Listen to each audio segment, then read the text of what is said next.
Hello and welcome to episode 26 of the ReelTok Podcast. We are at the half-year anniversary. Gone very quickly and gone very well so far. I'm with my beautiful co-host, as always, George, Tyler, and of course Cameron.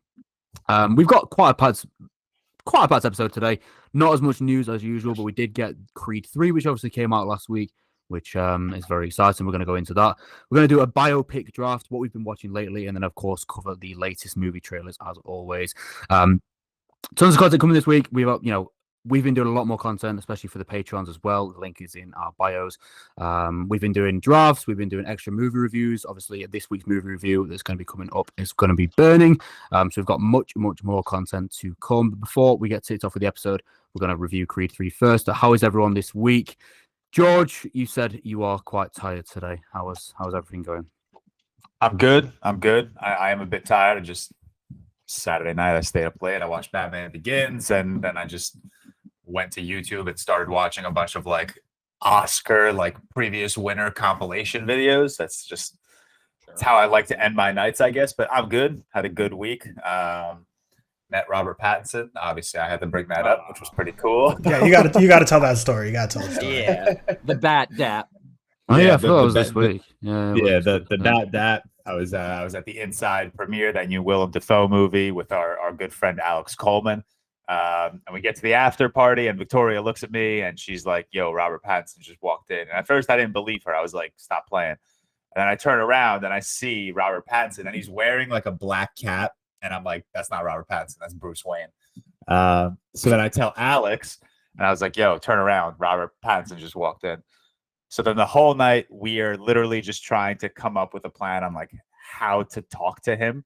We were standing by the bar for a while, hoping that he would come up and order a drink next to us. But it was very apparent very quickly that Robert Pattinson does not order his own drinks. I was thinking that. I was like, does he really go to bars anymore? No. Or does someone get him? People bring him his Was drinks. it a free bar? Or was it like a... Yeah, it was the after party. It's free.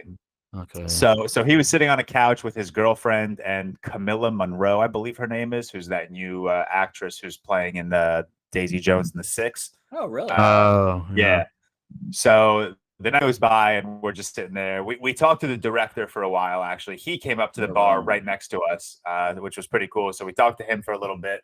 And then as the night was winding down, Robert Pattinson starts putting his sweatshirt on, putting his jacket on, and starts saying his goodbyes. So me and Alex are like, "Bro, we can't not do something. We're not letting this man walk out without doing something." So we go to the door and we wait for him while he walks out.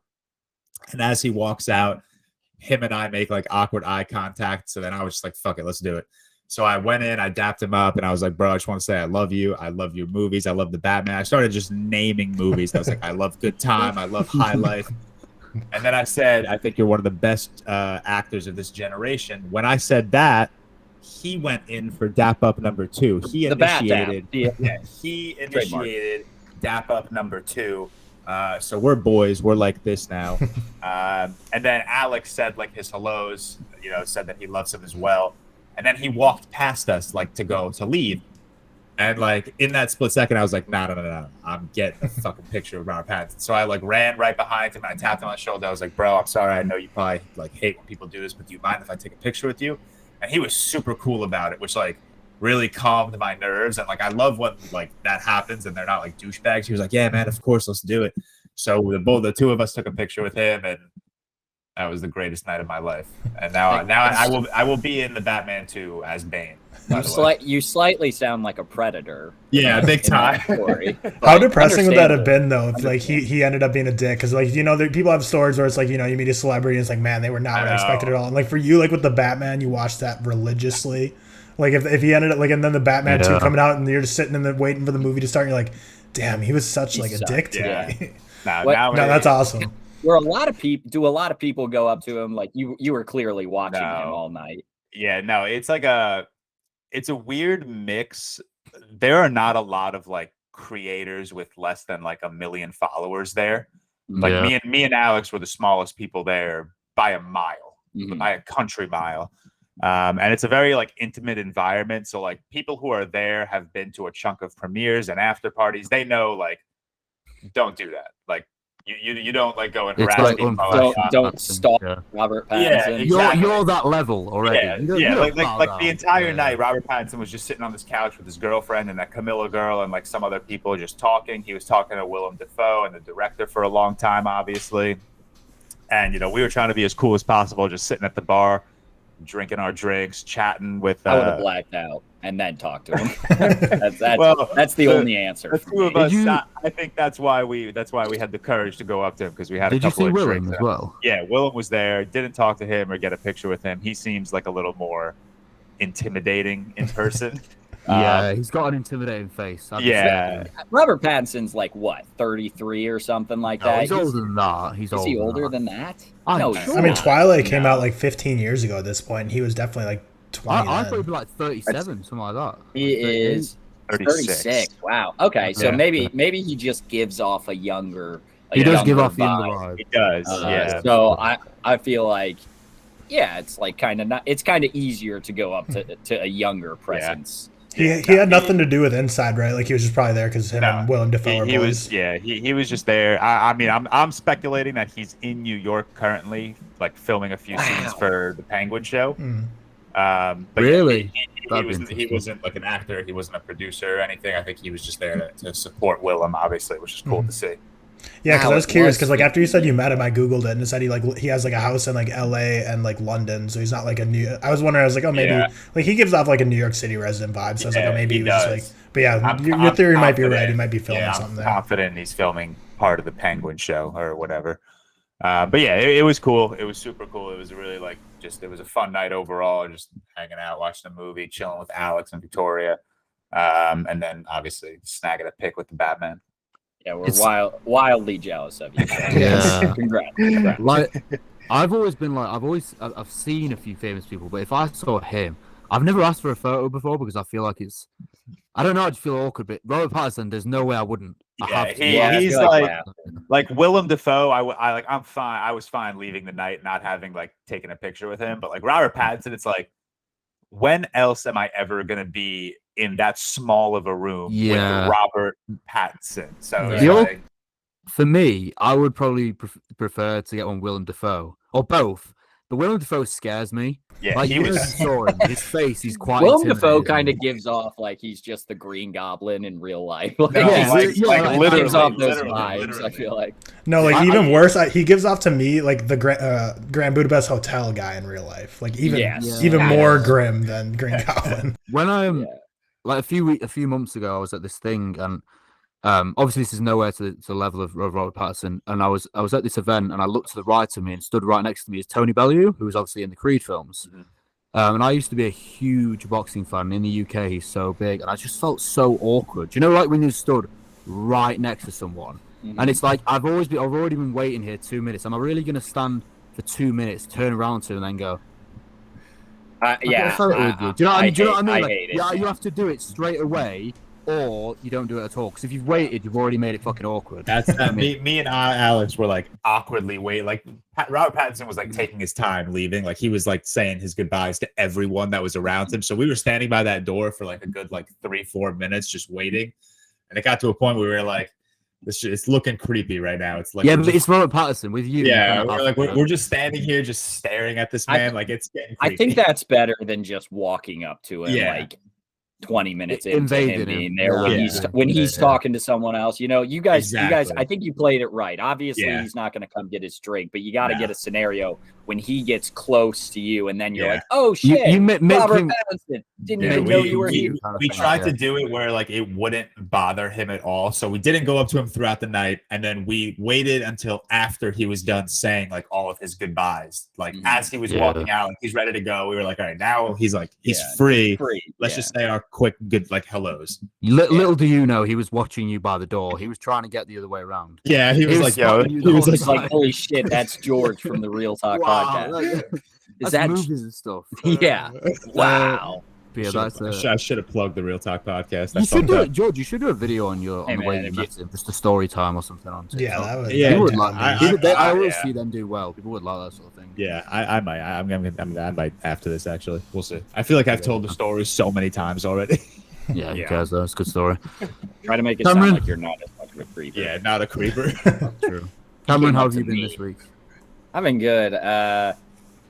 Nothing crazy this week. March is my favorite time of year because of college basketball. I'm like just very happy right now. Lots of college ball. I care about it a lot more than most people. Your team beat my team. Yeah, but it was almost like Purdue, it was expected. Purdue like Wisconsin. My team was closer than I expected, to be fair. Yeah, so it was I wasn't a shit disappointed. game. I'm quite worried, but Purdue still supposed to be one of the best teams in the league. We'll see. Very excited for that. This week's been kind of not a whole lot going on. My son just learned how to sleep on his belly, so like he's sleeping more. So normally we're up at normally the night kind of goes, we're up at 10:30, 1:30, 3:30, and then he's up till like 4:30. So he's up for that hour just screaming. So that's always fun. And then 6:30 and then 8:30. So that's always fun. This weekend, it's been like 11:30, 2:30, 6:30. So we're sleeping real good now, only waking up 3 times in the night. I do not envy you, man. Yeah, no. Emma and I split it, but it's very hard to stay sleeping through a crying child, unfortunately. Do you like take turns each night kind of thing? I get him the first couple like till 1:30, and then she'll take him back half of the night, and then like during the week because I go to work, and then on the weekends I try to take him as much as possible. But how long are you awake with him? Like when you wake up at 1:30, when are you going back to bed? 30 minutes. Yeah, it's like I mean that's if he goes back to bed. So sometimes the dude just doesn't go back to bed, and that sucks. But yeah, 30 minutes. The dude just doesn't sleep. Yeah, this guy, man. He is without a doubt the best child ever, but does not like sleeping. So, I actually feel bad for complaining about my UFC sleep pattern. No, that seems like yours is actually fucking worse. Man, it's been like 7 months of this. We haven't gotten used to it by any means, but it happens. But like I said, learned how to sleep on his stomach. So last night I was unfortunately up from 2 to 4, not because of him, but I just couldn't sleep. So even on the time that's on my own. Yeah, that's on me. But I was worried like he was gonna die because he was like face down. So I went and checked on him. It's a really nice thought. Yeah, I went and checked on him like 3 times. I, for the life of me, can never fall asleep on my stomach. So I really? I agree. Whoa! I've never done that. Whoa. Are you a bad I never know sleeper? what to do with my arms. It's the arms. I don't It's know the arms. Under the pillow. No, because then my No, arms you fall side under asleep. the pillow. Yeah, sometimes Are you asleep on your side guy? I'm asleep on my back back guy. Oh, No. I'm full-time side sleeper, only side Okay, sleeper. I would I'm back. side and stomach are me. I didn't think people that Stomach's sleep on their back are uncomfortable, real. Yeah, I can't. Stomach's I can't do. uncomfortable. I can't do Alright, it. we're gonna put this as a poll on the ReelTok TikTok. On the Shit, ReelTok Twitter. I'll do that right now, honestly. But that's kind of how my week is. It's based on my week is determined on college basketball and if my son sleeps or not. So it's been a good week.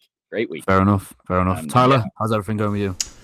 Yeah, been a stressful week. So I was traveling for work. I was in Virginia at Virginia Tech campus, actually. So if any of our listeners are attending Virginia Tech, shout out. I was there for the week and then flew home Wednesday night. And basically, like, the pilot was like, we're basically going to be going into headwinds the entire way. So, like, I know this flight's supposed to take like 4 hours, but it's actually going to be like 5-hour flight. So, and I had a connecting flight before that. That was an hour long. So 6 hours of flying. Got home at like 1:30 a.m. my local time, which is like 3:30 a.m. from the time zone I was coming from, and I started the day at like 7:30 a.m. that day, so it was a long day. Drove home, and my car just started overheating like bad because like I hadn't eaten all day because I was just flying, and I don't know, I didn't really order food on the plane, so went to a drive-through, and like while I was in the drive-through, my car was stopped. It just started overheating, and all the alarm bells were going off like, your car's overheating, like it's gonna shut down. So I was like, shit, this is just like way too stressful for what I'm having to deal with right now. So then the next day, brought it into the car shop, and basically they're like, yeah, your car, like, because it's an old car, it's a 2005, and it's definitely seen, like, I've driven it all across the country, so it's seen better days, and basically they're like, yeah, your car is basically toast at this point. Like, we can fix it, but it's going to be way more expensive than your car's even worth. So yeah, yesterday went to a car dealership, handled buying a car for the first time ever since my first car was like given to me from my grandma back when I was like 15. So that was fun. Pretty stressful. Like I told this to Cam, I was like, I just watched The Big Short the other day, or rewatched it. And seeing that movie and then going into a car dealership and seeing like how easy it is to just make such a massive financial decision. I'm like, no wonder America's economy is like always on the brink of collapse. Like it was way too easy for me to go in there and just sign away like thousands and thousands of dollars for a car. I'm like, this should have been harder. Like, why was this so easy? But got a new car, really love it.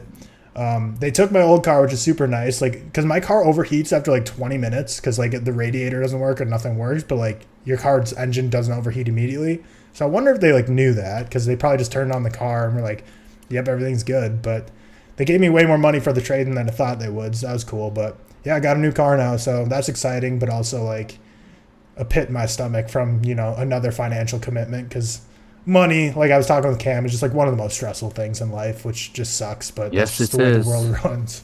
But yeah, other than that, just a stressful week, but things are on the up and up now. Got the new car. Things are going better. Haven't posted on TikTok in like 4 days. Just got been like so stressed, but we should be going again soon. Perfect. Looking forward to it. As far as I go, fine. Like last night was shit. UFC.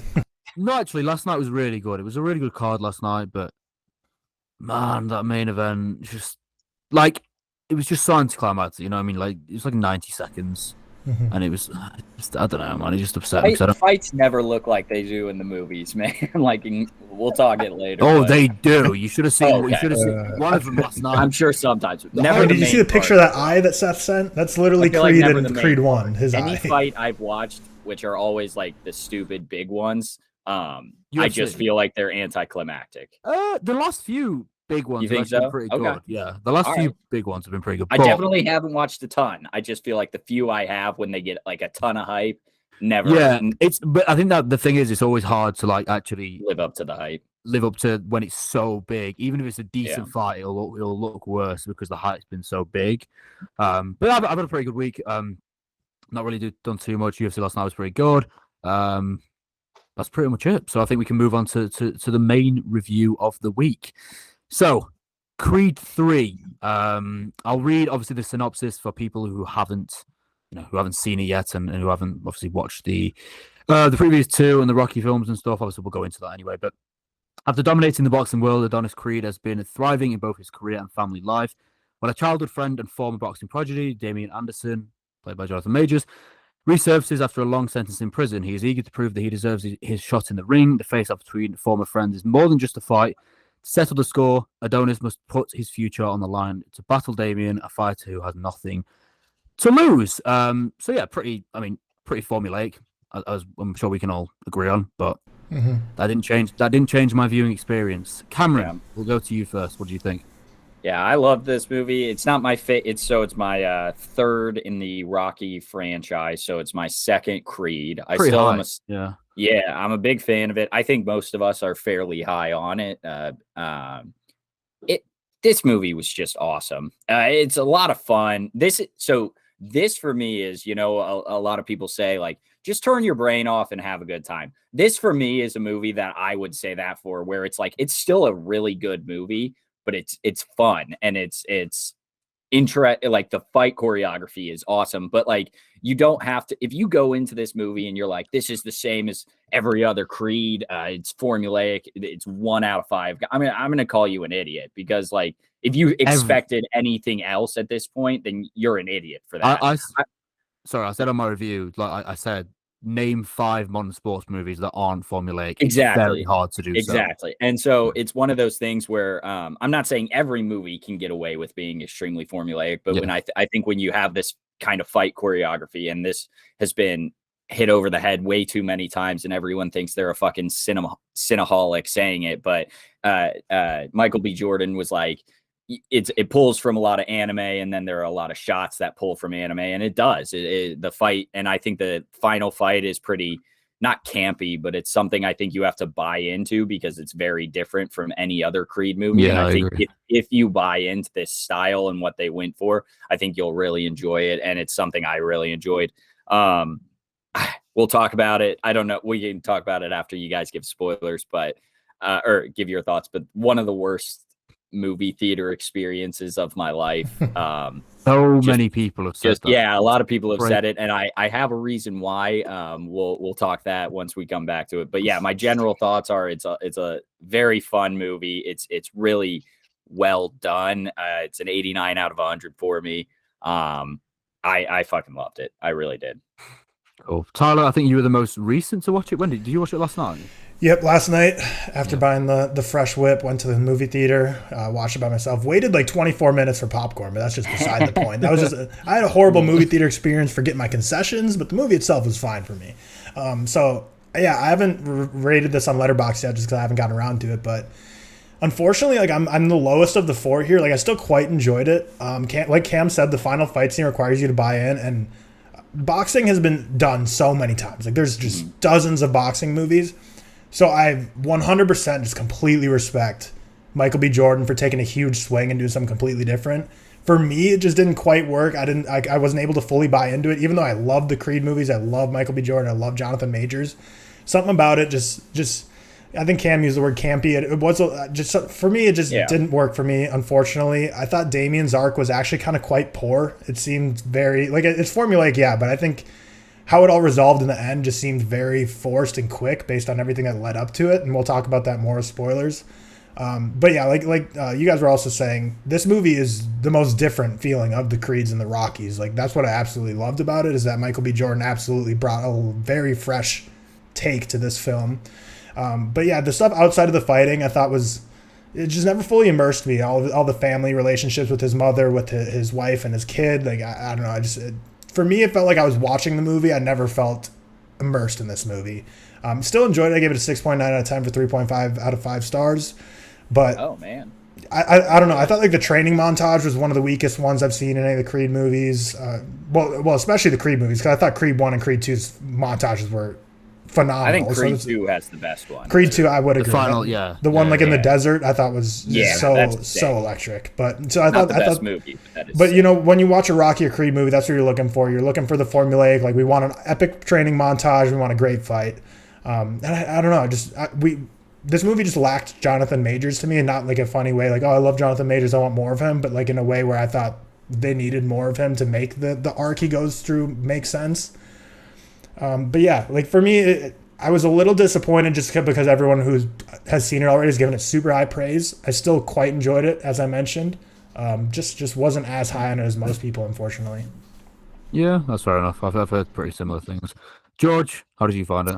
Yeah, I think I'm right there with Tyler in terms of not giving it a high praise as everyone. I gave it a 4 out of 5, and I do think it's the weakest of the Creed. But that's not saying a lot, because I think both Creed 1 and 2 are two of the better sports movies we've had this century. So I think overall, I think it was a exceptional conclusion to this trilogy. You know, I said in my TikTok review, it's one thing to execute a directorial debut and make it good. It's another thing to do it when it's the third movie in the franchise. I feel like that just is so much added pressure for Michael B. Jordan. And there's so much praise that needs to be thrown in his direction for what he was able to do with this movie. I do agree with Tyler that I wanted to see Jonathan Majors more. But I will say, in the limited screen time that he had, their relationship was believable. And I think they did a pretty decent job at like taking us through Damien's childhood and story, and then developing him into this absolute monster that he becomes by the final fight. And then I love that there was the little resolution. Oh, sorry. Are we doing spoilers? Let's wait. Just hold off for now. All right, well, you didn't give anything away yet, so you're good. I didn't get anything away. But yeah, overall, I'm with Cam. These Creed movies are fun. The soundtracks, like they get me to stand up in my seat. I loved that final fight scene. I absolutely bought into it. Especially just being as big a fan of anime as I am. I thought it was fucking amazing. And like Tyler said, Michael B. Jordan absolutely just swung for the fences. And for me, it worked. It was about time we saw some change in terms of, a boxing fight on the big screen. And Michael B. Jordan said, fuck it, let's do it. Let's change it up. If it lands, it lands. If it doesn't, it doesn't. And it absolutely landed for me. One thing I think goes underrated across all 3 Creed movies is the acting across the board. Mhm. I feel like everyone always talks about the fight scenes and the choreography and the soundtrack, but never the acting. And Michael B. Jordan, Tessa Thompson, Jonathan Majors, they're fucking incredible.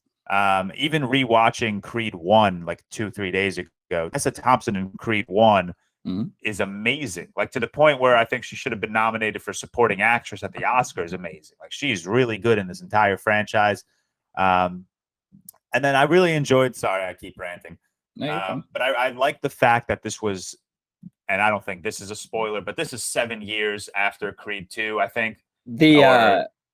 The time jump kind of threw me, and we can talk that in a sec. Yeah. But I was like, the timetable like had me puzzled during this thing. Yeah. When the movie started, I was like, wait a second. And then they explained like, oh, it's been blah, blah, blah. I think they said 7 years, but either way, I liked that time jump. I liked seeing Creed in like a different stage of his life where he's not a fighter anymore. He's like the manager and producer. He's the one putting these fights together.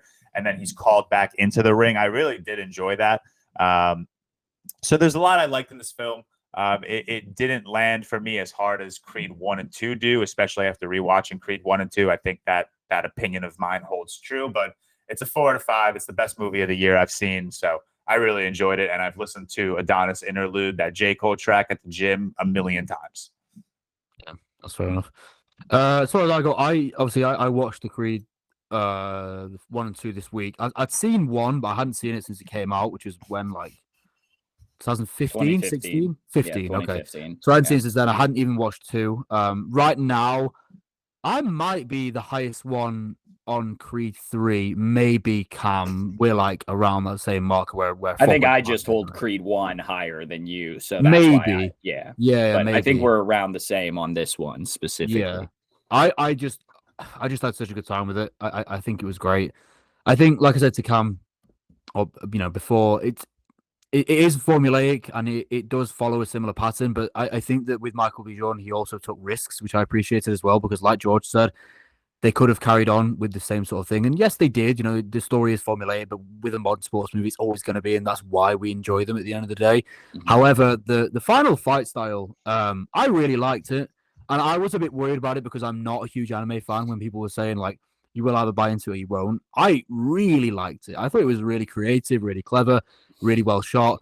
But then again, I expected it was going to be well shot because, let's be honest, the Creed fight scenes have been pretty fucking incredible across the board. Yeah. Creed 2, especially, the final fight scene in that is just brilliant, and I love it.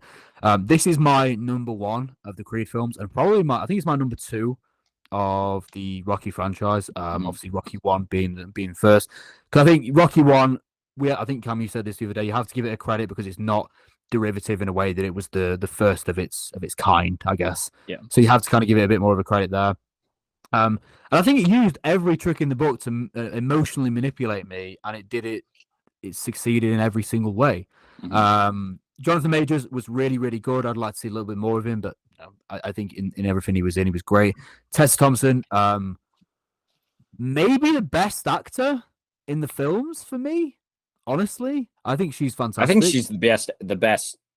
No, I think Jonathan Majors might be, but that's probably because I'm biased. I think she's the best of these 3 in general, though. Yeah, like I think you've seen her in other things versus like, Michael B. Jordan and other things and stuff like that. Yeah, I think she's really, really good. Okay, maybe in this film, Jonathan Majors might, he is great, but everyone always knows that. Maybe I'm just overall in Creed, I still take Sylvester Stallone's performance. Well, I was just about to get onto that. This is interesting. I did tweet this.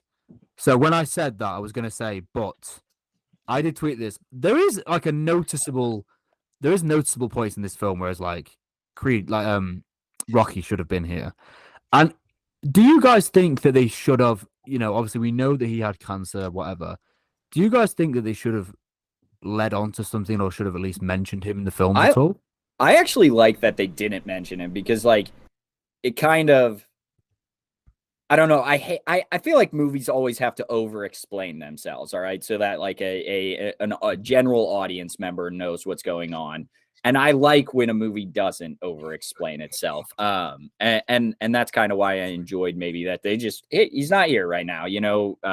Creed's moved on with his life a little bit. He's 7 years later, like George said. I like that part rather than saying, oh, rest in peace to Rocky or whatever, whatever their explanation would be. Yeah, I guess so. Just I would have liked maybe a hint towards him, maybe like a video, something along those lines. I get you. Because it is within the same franchise and it doesn't really have the same feel. And I mean, maybe it's just the fact that I really like Sylvester Stallone in these films. I think he's great. We'll talk I have an omission later to mention, but I'm pretty but 4.5 for me. I think it's my number one Creed, my second from the whole franchise. I just had a great time with it. I do think that there is obvious flaws, which a few of you have already mentioned. I think it's just one of those films which this is like what people say about, Marvel films that like switch their brain off. This is kind of like my one. I think a lot of sports movies are for me, where they are formulaic. They do follow the same pattern, but I just have such an enjoyment for that kind of story. I'm kind of finished on my review. I think we want to go into spoilers. Cam, you can go first with yours. Sorry, I just want to mention my theater experience before spoilers, just because. So I do my thing. I sit in the very back corner. I take my notes and I mind my business. I always have a seat in between. There were two women in their probably 55, 60-ish range who were sitting right in front of me. And I hate the old Karen saying, but they were very much the Karen stereotypes where they were just like old white women who didn't really have a care for anyone else in the theater. And so they're sitting there and they're commenting on everything that's going on. And you didn't say anything. No, I don't talk to people. My absolute favorite thing is when old people react to trailers, because it's always it's always like, oh no, that doesn't need to be. Oh, what do we do? No, that's too scary. But this movie for me was like this. It's a pretty raw movie in terms of people getting hit, or something. So it's a very movie, and that's what they were doing, and that's what I assume like most people's like bad theater experiences come from, because in say like a Marvel movie, you might pan away when someone's getting the shit kicked out of them or something, but in this, like, you see the hit and there's slow-mo, and we'll talk about that later, of like someone getting hit, and it's very and so I have how I take my notes. Almost every note of mine this week is just comments they made during the movie, because I couldn't believe it. And so to get into spoilers, we can start that talk. Obviously, if you've seen Creed 2, his daughter is deaf. And this is when I started noticing it, because they had a conversation and one of them goes, "Oh, she's deaf." And then the other says, "I'm going to need you to go back and watch the last movie." And then the next girl says, "Stop playing with me." And that's when I was like, oh, this is going to be tough. Because like, it's one of those where they clearly didn't really know what they maybe have seen the last couple, but like, they really didn't know what they were getting into. And there are a lot of moments like that. Like when Jonathan Majors is on screen at one point, they say, "Oh, I think he might be the bad guy." I was like, oh no. And I love that. I love just the pure innocence of like not watching trailers anymore, because it's like he's clearly the bad guy or he's clearly the antagonist in this movie, and they just said it out loud. So there's a ton of comments like that. Overall, though, if we're getting into spoilers, we mentioned the final fight first off, to mention in the final fight, an outdoor fight in Dodger Stadium would be fucking sick in LA in the summer. Just that would be electric to start off. But then at one point, that one shot, sorry to cut you off. No, there's that one shot where he's like entering the ring, like going like this, and the fireworks in the background. That one shot was like, wow, that would be sick in real life. Yes. Yeah. And so the fight, at one point, it starts off, and then at round 3, it cuts to where like there's no one in the stands. It's just them two. It's Jonathan Majors versus Michael B. Jordan. That's the entire movie's themes. At one point, it like instead of a boxing arena, it becomes a jail cell and a cage match. So that's where, like I said, you have to buy into it, because it's like no people are around. They're folding in like a jail cell to mimic Jonathan Majors come up, because he obviously spent 18 years in jail. I liked that. I really enjoyed it. I definitely can see how people might think, oh, this is a little corny. But it's something I enjoyed about that. And like you guys said, it is very different from any other Creed or Rocky movie we've gotten. But I enjoyed it. You guys can give your thoughts on the. I think it'd be a bit weird if people said that it was cringy after enjoying the rest of the film, which is also quite cringy. If that makes sense. I felt like this is like over the top almost. It is, but I can see why people would not have enjoyed like every single boxing fight in like the Rocky franchise has felt like so raw. Like you've had like the experience of the crowd in the background, and then Michael B. Jordan just took that away and made the fight feel way more personal, because this entire movie was essentially about the relationship between Creed and Damien. So I like that. That's what I think sold it for me, that this wasn't like a fight just to fight. This wasn't a fight just to, make money and make a spectacle for the world. This was a very personal endeavor. And I like that, taking away the audience in that moment and just making this between Damien and Creed. That absolutely sold it for me. That really sold that fight for me. And I absolutely bought into it. Yeah, I thought you would. Yeah, I'll jump in since like I was the one who didn't quite care for it. But for me, like the anime influences, like all the slow-mos, the punches, the dodges, I really dug that. And I really dug when the crowd vanished away too. For me, the jail cell walls coming up, I don't know if it just didn't look, I don't know, that for me was where it lost me. Like I really enjoyed when all the crowd disappeared. It was like a graveyard, but the jail cell walls, that's what I was like, I was buying in, but this is where I'm lost at this point. Yeah, I kind of get that. That would be the point where there was jail cells, like jail walls come down, where I can see a lot of people switching off, because it does kind of take a turn. I liked it, but that is a point where I can see a lot of people being the same as you, Tyler. It's a bit of a weird one. I will say I like that in this movie they didn't do the very classic, and it's in Creed 2 in the final fight. Creed gets knocked down, and then he it's been going around Twitter right now because it's fucking awesome, and he punches the ground and then gets back up. They didn't do like he's down and out, and then he makes this miraculous comeback in this movie, which I quite enjoyed. Like he was clearly the stronger fighter, just Jonathan Majors was stronger. Literally fought dirty. Yeah. We also I really, really loved in this movie that like Jonathan Majors has this super unorthodox fighting style, because obviously he grew up or he went to jail, and that's where he got a lot of his boxing moves. Or he grew up, he was like one of the best like junior boxers, and then obviously he spends a lot of time in jail where he's still fighting, but he takes a bunch of hits where he's got his gloves like this rather than this or whatever, and then he's like punching at nerves, which is like obviously it's not illegal, but it's like frowned upon, where he's like hitting under someone's arm to make their get dead arm and stuff like that. Yeah, exactly. So I like that he had this like raw and very unorthodox fighting style. I agree. That to me was like something that was different, because always, you see like real boxers, someone who has been boxing their entire life. It gives you a dilemma as well, because it's like there's this Damien guy who spent 18 years in jail for helping his friend, whatever, and then you kind of almost want him to do well when he comes back, and then when he does have that fight, he's just not cheating, but just being that guy who's come from nothing and really wants to get where he wants, and he'll do anything to kind of get there. And this is the point of the film where you kind of at some points don't know who to root for. I would say you don't really know who the villain is, which is why I think it works. This is where I kind of take points away on. They clearly wanted you to care about this Damien character, but they didn't want you to care about him more than Creed, right? So I would have almost liked if they, and you can't do this for a general audience, but they almost went the Ivan Drago route of him killing the first fighter, and I forget his name, the first boxer. Oh, actually, I have it written down. Felix Chavez, who is at this time, he's the heavyweight world champion. He is not a heavyweight, can I say? This boxing fight would never happen. That took me out of it too. Watching Creed 2, Ivan Drago versus Creed, the size difference. Cheating the scales. Like, this is wild. It's we can talk.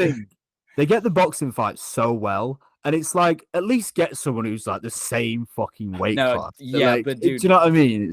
Florian you also watch like old Rocky movies. The size difference between Drago and crazy. Rocky Balboa it's crazy. Drago's got like a 1.5 foot on him. Yeah, it's crazy. Florian Martineau, or I believe that's his name in the second Creed, is so fucking good in just like in literally just being a big motherfucker. Like he's so good at just that. Just a brute. Yeah, exactly. That's beside the point. I have a lot of other comments. I don't know if you guys have any. I got some more things. So like just some other things I detracted from it. So obviously we start this movie with a big time jump. And I was wondering if there was another time jump in the middle, but there wasn't. And I was kind of surprised by that because Damian wins his first fight, becomes heavyweight champion. And then when they fight again, it says Damian's 1-0. But he just got out of jail for 18 years and he won that one fight and he was already in like a massive house with like posters of himself on the wall and like... You got to assume it was a big money fight. It's with the world. Yeah, I'm not going to lie, Tyler. It is... That's one thing that irked me as well. Yeah, you can't go from rags to riches in like a week. I swear, he wasn't even a pro fighter, and he somehow gets like this fight, and then a week later, that's the Rocky and Creed. I know, but it's like both Rocky and Creed. A week later, he has this massive house, right? Because like, Rocky wasn't like that. Rocky won the fight, and he wasn't like loaded until like Rocky like 4 or 5 when he was like fully had the mansion, and like that's when it got taken away from him. A week later, I will say, a lot of movies I feel like almost go the opposite route. Like with if you rewatch Space Jam, like Michael Jordan is living in this like suburban neighborhood house.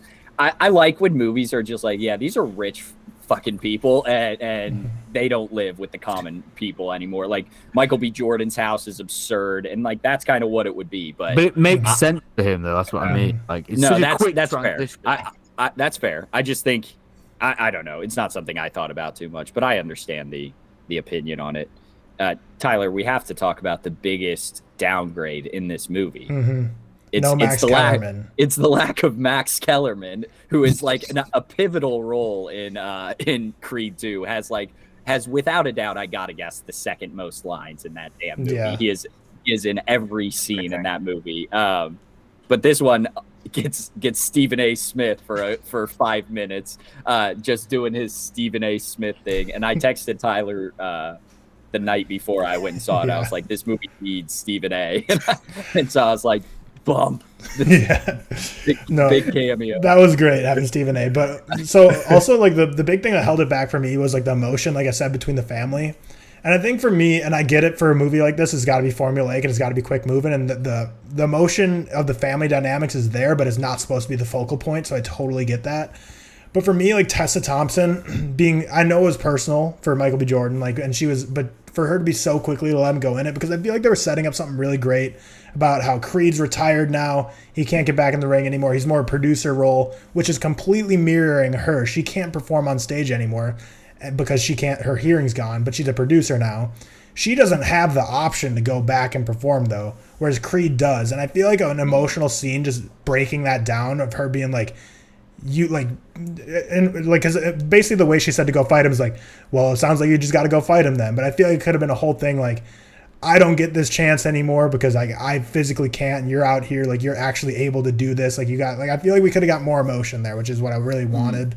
And then the other omission, just Rocky not being there. I do disagree with Cam here because as most people know, like Sylvester Stallone withdrew himself from this movie because he disagreed with the direction of the franchise. So absolutely 100% not a doubt in my mind. If he didn't do that, he would be in this movie. Like I don't think at all that Michael B. Jordan wouldn't have wrote him in.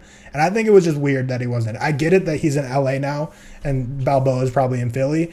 But I don't know. Quick video message. There's got to be something, or like, because like this is like such a big personal thing for him, and Rocky knows what it's like to be, in the depths of just like fighting with who you are, fighting with who you're becoming, and coming from nothing into something. Whereas I know Creed's arc is different because he's had money once he got out of the group home. He was with his mom, who was very rich. But I just feel like Rocky Balboa's presence would absolutely be in this movie if he wouldn't have said like, I don't want to be in this. Even if like before the fight, he would have watched like a clip of Rocky on his TV, something like that, just a small sort of thing, hint towards him. I think I would have liked. I don't know. It just kind of felt weird. I get where Cam's coming from because I know a lot of films overuse exposition and they're like, this is where we are right now. Avatar is the issue we had with this, especially at the start. Sure. Well, So, and every Rocky there's a movie way because to, it like, replays put the it in. final scene every time. Yep. Yeah. We should mention, obviously, Sylvester Stallone, like you said, he disagreed with the direction that this movie was taking. He also has real beef with the producer who owns the rights to Creed, because he says he's just milking the Rocky franchise. Very funny coming from, someone who had 5 movies. But six Rocky movies. Doesn't matter. I mean, all of them were like had actual Rocky rap. And they were his baby. Like, it's not like he was just a star in it. He like directed it, wrote it. Yeah, I know. I'm just saying it's just kind of funny. But yeah, they have real beef. So he said he'll come back for Creed 4 if they make it, as long as Erwin Winkler is his name, is not a part of it. How would they just put him back into the story now? Do you know what I mean? After all that, it'd be kind of weird. I don't know. Are they going to do a Creed 4? Like, I think they are. I think they will with his daughter, maybe, but you can't bring him out of retirement again, right? Can we just talk about that scene? I don't know if you guys thought it was funny. When the daughter like punched someone, it showed like the close up. No, that was out of nowhere. Yeah, that did make me laugh. That was stupid. That was stupid. Yeah, that's just a classic trope of like your dad fights, so therefore I fight. Like that's just a classic. I know what they were going for. That was just funny though. It made me laugh. It just comes out of nowhere. Uproar in my yeah, it definitely did in ours as well. That was fun. But yeah, I don't know. I assume they'll make a Creed 4. Who knows? I have a couple other points of Felix Chavez's entrance in the first fight against Jonathan Major's character. Fucking awesome. Oh, was that shit had me ready to run through a brick wall. He has like the Hispanic music, and then he's got that. It was great. Yeah. The almost smoke like signals. Day of the Dead mask, smoke signal. Fucking electric. I marked that down. I think I tweeted this. I think Jonathan Majors might be my favorite actor. I don't know if he's the best, but he has such a charisma to him where he's like this, like he's smiling, but he's menacing, and he's also just this big. Like favorite ever. Favorite right now, like really? If I made a favorite list right now of actors, he'd be. Is that because you fancy him, or is probably no? Yeah, probably. I just think he has this like raw charisma to him, where when he's smiling, you're just like, I fucking love this guy, and I want him. But he's also like this menacing character that's like clearly a dickhead or whatever. I don't know. I just fucking loved him in this movie. The women in front of me were like losing it, like partying when Jonathan Majors walks out in the final fight to what is it? Last time that I checked, they were absolutely loving that song, and they were getting fucking down and giddy. They said stop being a bitch to Creed like 15 times during the movie, and they just lost it during the final fight with a oh. And I'm like, oh, this can't be real. This is not a real viewing experience. You people at PCs. For the final fight, this is like nitpicky, and this is something that I don't even know if I want it to not be this way, but something I've noticed in every boxing movie, or at least in the Creeds and Rockies, is you always see the first two rounds, and then all of a sudden it's round 11, which again, like I don't even think I would want to see all the rounds, but it's always just kind of like a first 2 rounds are just a slugfest, and all of a sudden you're like, oh, okay, we're in the final round now. Well, in this movie, I liked that it used that little like, cage match we were talking about to jump to the final round. When they punch each other at the same exact time. That's like I don't know if it's Dragon Ball Z or whatever. That's a big like anime clip of the two boxers punching each other, and that's when they kind of knock each other out of this dream scenario that they're in, so I kind of liked it. Like I said, I don't think I disliked it. It's just something I've always noticed. Always like 1, 2, 12. It is hard with boxing though, because when you watch like Warrior, for example, it's obviously easier to include clips from each round because of the fact that in MMA there is less. With boxing 12 rounds, it's going to be hard to. You don't want to stretch it on to a point where it gets a bit tedious, do you? Yeah, and people are rarely throwing haymakers in like round 8. It's usually the first couple rounds and maybe the last round gas. That's when you're hugging. That's when you're clinching nonstop. My favorite move in any Rocky, and maybe this is in the Creeds. I don't remember the Creeds as well. But my favorite boxing move is when they're like, fighting, they take a punch to the face and they just rub it off with their boxing. They do. I don't know what it is. I don't know what it is. My favorite move in any boxing movie ever. George, and then my last point. Oh, go ahead, Cam. I've been talking this whole time. I talk. I was just gonna say, I think George, before we got into spoilers, was gonna bring up the ending. So I just want to give how they conclude the Damien and Adonis thing. So I was just gonna give my quick take on like what leads up to that, and then I'll let you talk about like how you like the resolution. But so for me, I get it. That is so personal. These guys were literally brothers in group homes growing up, but still, like Damien really comes in and fucks up like Creed's life. Like he ruins like the biggest money fight of Creed's entire life that he's promoting, and then he literally like hires basically a hitman to could have ruined a career, like breaking the hands of a boxer, like could ruin a career of like Creed's good friend. And then how was like you guys knew that like was Jonathan Majors, right? Yeah. Okay, that wasn't a big reveal. But then like the picture, like so that to me very obvious. Yeah, it was a massive reveal to the people in mind. I was like, again, it's forced, but I don't. I can put away the forcedness because it's a sports movie. But I'm just saying, like for me, like I feel like I get that they were such boys, but Damien in just like the span of like 2 weeks, like fucked up Creed's life so intensely. But I guess it's just a classic like fighting movie where it's like, okay, we fought, now we're brothers again. Like we're good. Like put all that aside. When really he costs like Creed like tens, maybe hundreds of millions of dollars of boxing revenue from that. Like there's supposed to be some massive fight, like beyond anything that there's ever been, pay-per-view buys. And then the fact that it was like Creed's boy who he's been like hyping up and like training, and then he just like literally shatters his hand with like a hitman. I feel like and then like pulls a gun on him like in the beach. Like I feel like Again, I get what they have to do with the resolution, but I just feel like it was a little quick. Yeah, the gun bit was a bit. Yeah. You know when you think about it, the plot is actually really similar to Warrior. Like I don't know how many people watched Warrior recently, but it's like very similar in terms of very, very similar. Do you not think? I mean, it's better, but no, Warrior's better. No, I think Creed's better. But George, what were you going to say about that? Just to get a rise out of what were your thoughts on the conclusion, George, and how they tied in Damien and Adonis? It's not even just like a tie. It reminded me. I don't know if you guys remember that deleted scene from Creed 2 after Drago and Creed fought. Yeah. And Creed is walking by Drago's locker room, and he sees him, and he goes and sits down, and basically says, like, "I know what it feels like to like be in the shadow of someone. Like I know what that feels like." And it wasn't like a resolution, really. It was more of just a respect for one another, and I wish they had kept that in Creed 2, and I'm happy that they kind of do the same thing in Creed 3. And I won't even call it a resolution because I don't think that was necessarily a resolution. It was more of just like respect for one another, and I really I enjoyed that little intimate scene. I enjoyed seeing them sitting next to each other, just kind of like, you know, reassuring each other that, you know, it's going to be okay. Like it is what it is. They fought, it's over. And, you know, maybe down the line, they'll be friends again, blah, blah, blah. But I don't know. I enjoy, and obviously it's very cliche to have like a resolution scene between two fighters in a boxing movie. But the fact that they removed like a similar scene like that in Creed 2 and then just kind of re-added it in Creed 3, it's just, I enjoyed watching it. Yeah, for sure. I only have one more thing to mention. It's my favorite shot of the entire movie, which is, like I said at the beginning, I just love Michael B. Jordan's directing this. It's so fresh. Favorite shot in the entire movie was before the first fight that Damien's in, and like Adonis goes back to the locker room, and they're like both walking away, and they just look at each other through the wall. I was like, damn, that was hard. I enjoyed that shot a lot. Yeah.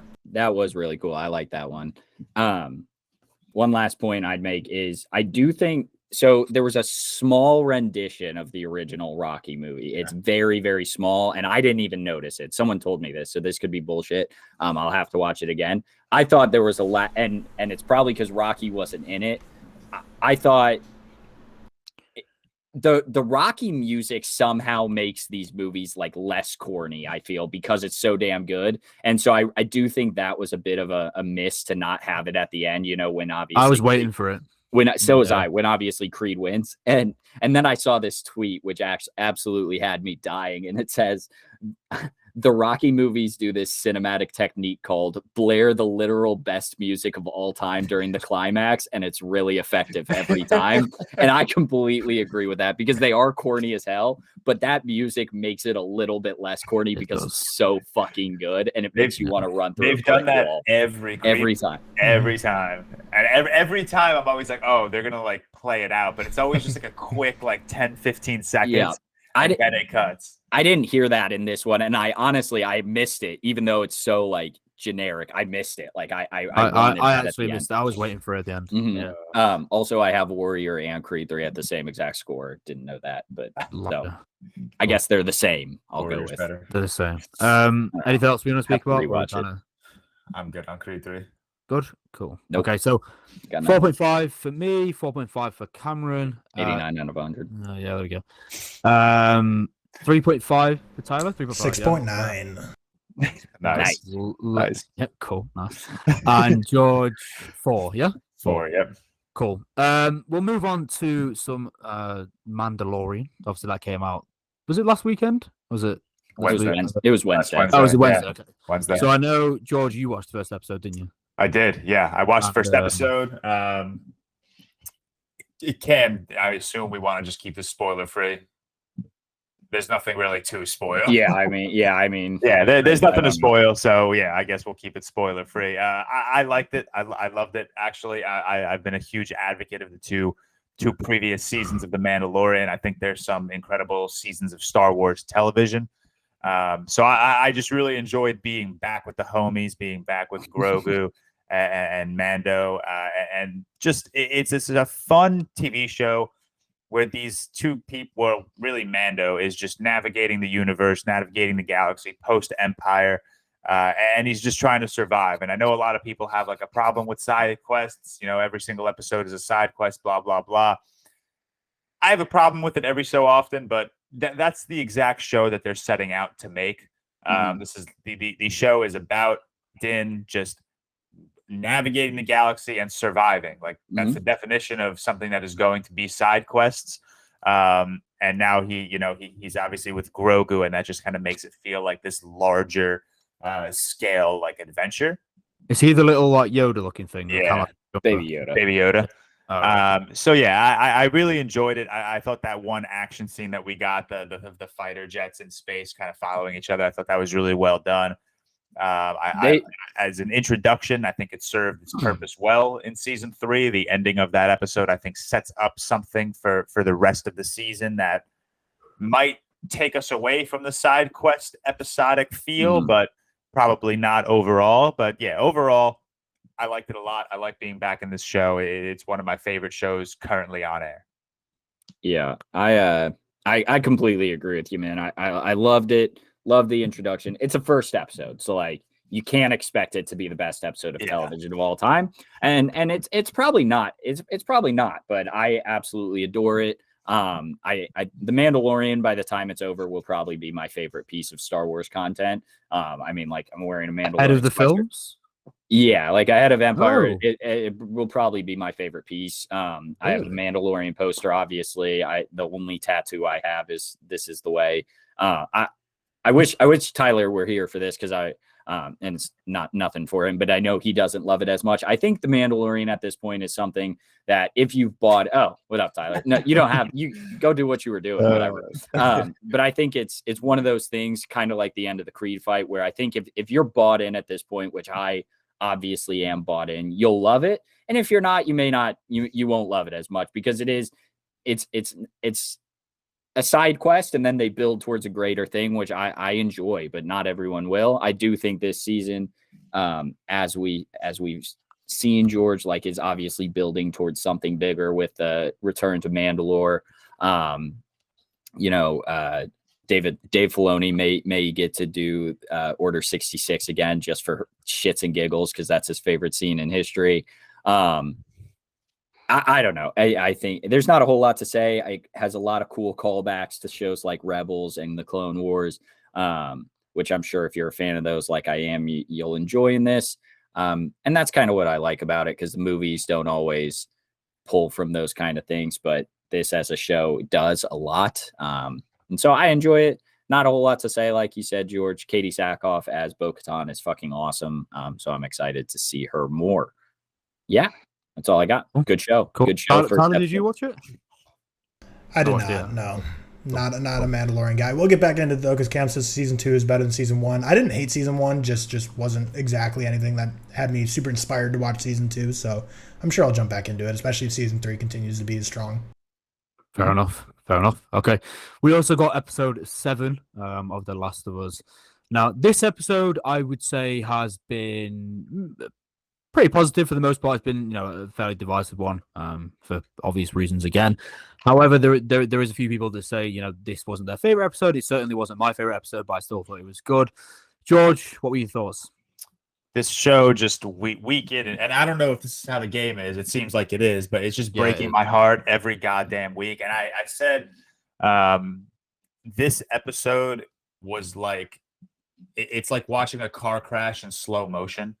Like, like you just knew exactly what was happening, especially after the one scene where they like panned away from Ellie and Riley, and they panned over to a room with that clicker. Once that happened, I was like, okay, like it's gonna happen. It's just a matter of when.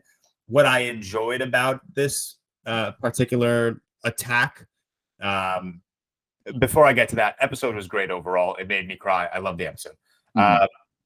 What I enjoyed about that final attack of like that one clicker is that Ellie got bit too, because that was the first time, and I loved seeing her like immediate reaction to it. And I would have loved the episode to have ended with like, I don't know, like a moment of realization where Ellie's like, nothing's happening to me. Like, why am I not turning? Like, what's going on? But I love like when she's beating the fuck out of like the glass case and she's screaming at Riley, and Riley's just holding the gun.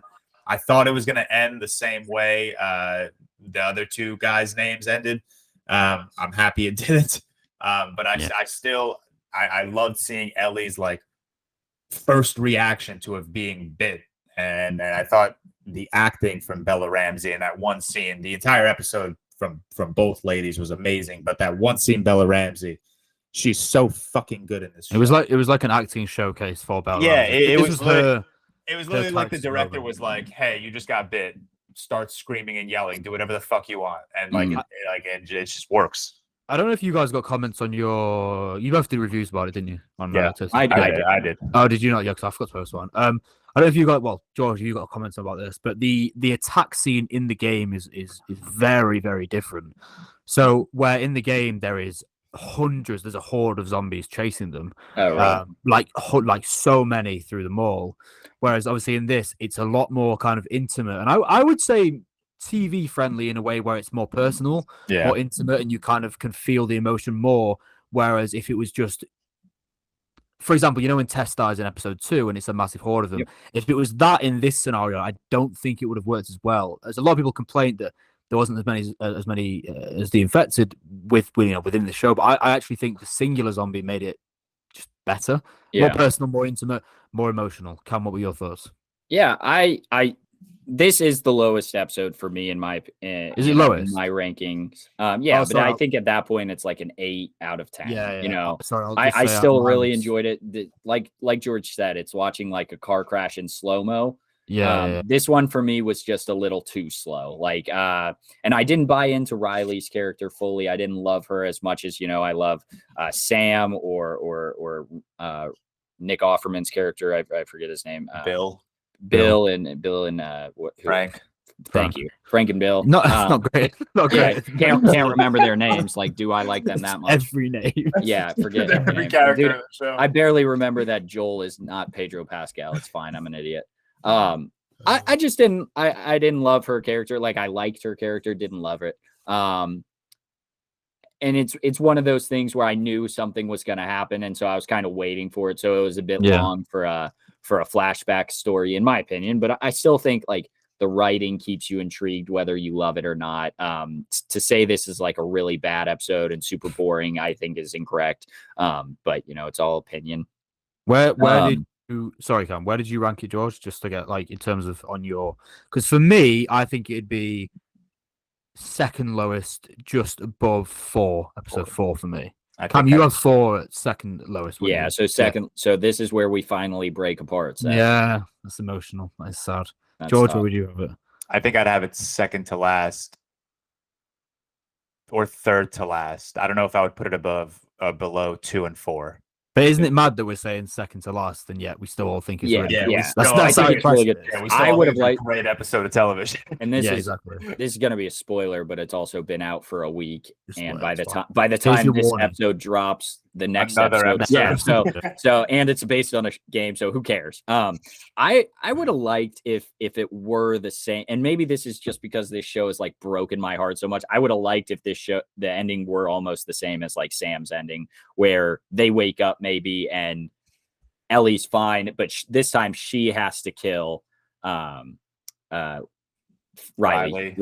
God, I can't think of names. I said it earlier. You're really bad. Yeah, I'm really bad with names. I would have liked that ending because that would have like I think added a little bit more to Ellie's character. Just like this is the first time she's had to kill someone. But you know that probably would have fucked me up. And that one would have made me cry. But I don't know. It was a good episode though. Very good. Just not my favorite. Any other thoughts, George? No, I like that, and I'll say this every week, and this isn't really a thought. This is just me repeating myself. I like that I haven't played the game yet, because I feel like a lot of people are just setting themselves up for disappointment because of like that change that you said, like where it's a whole horde as opposed to just one clicker.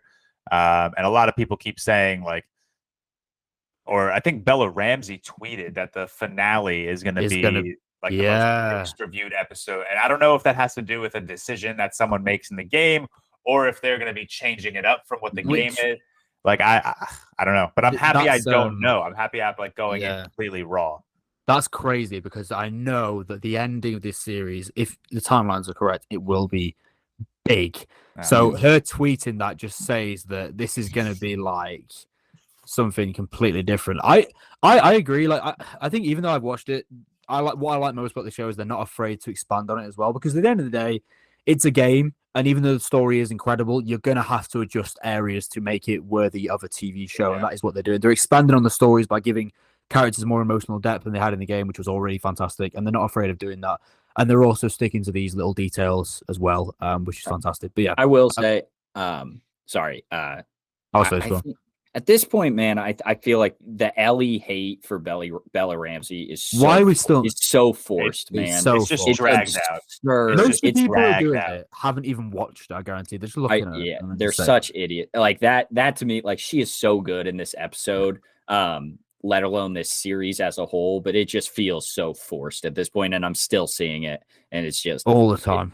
It's people trying to be different, man. It's wacko. I've also seen a lot of rankings of episode 7, episode 3, right at the bottom too, and I wonder why.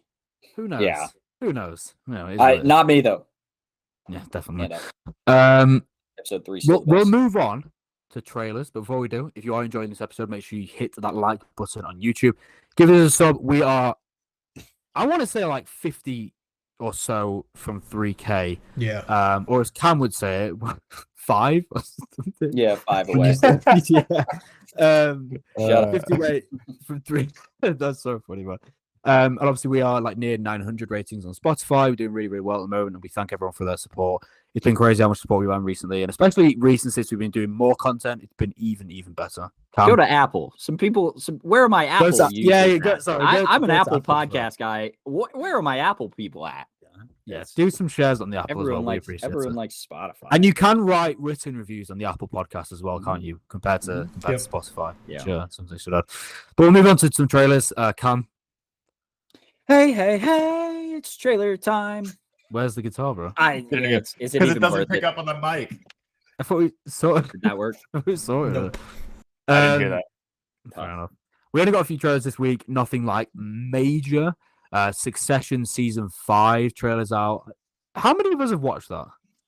I have not seen season 4 yet, but I will be. I will catch up hopefully before season 5 drops. So I didn't even watch the season 5 trailer. I've seen the first 2 seasons, and for some reason it's a weird show for me because I love every episode I watch, but it never really compels me to click like next episode. So I just never really got sucked into it, even though I think it's a great show. Oh, I haven't seen it. So clearly we're Succession's biggest fans, and we'll continue from there. We also got, now this one, Disney's The Haunted Mansion. This is a weird... Wasn't this on your low-rated movies that you love or something? I love The Haunted Mansion. I think it's the OG. I think it's great. Yeah. I truly believe it's. I mean, it's not amazing. Don't get me wrong, but it's just so fun. But the new one. Have you seen the cast for this? Because like you're talking, it's weird. Why is Lakeith Stanfield in this thing? Why is Owen Wilson in this? No, I see. I know what role. I think I know what role he'll have. I'll read some of the cast members now. You got Rosario Dawson. I'm not sure I know. Oh wait, no, I do know. She was in Death Proof and Sin City. Yeah, I do know she is. You know. Lakeith Stanfield, Tiffany Haddish, Owen Wilson, Danny DeVito, Winona Ryder, Jared Leto, and Jamie Lee Curtis as well. It's they're putting a lot into this. I know the budget is pretty high, if I'm not mistaken, and it's also it took the spot of the Marvels, so it's releasing them. Remember, it just did any of you guys watch the trailer? What did you think about it? I watched it. I don't know what I think. It looked stupid. It looked like it had like it. I will say it had more horror than what I would expect from maybe a Disney movie. Is that any? No. I think it'll be shit. I'm just gonna say it probably will be. I think it's gonna be bad. As the world's #1 Haunted Mansion fan, you could not be. Did you guys ever watch the Muppets version of the Haunted Mansion that came out like in 2021? They did a version. That was great.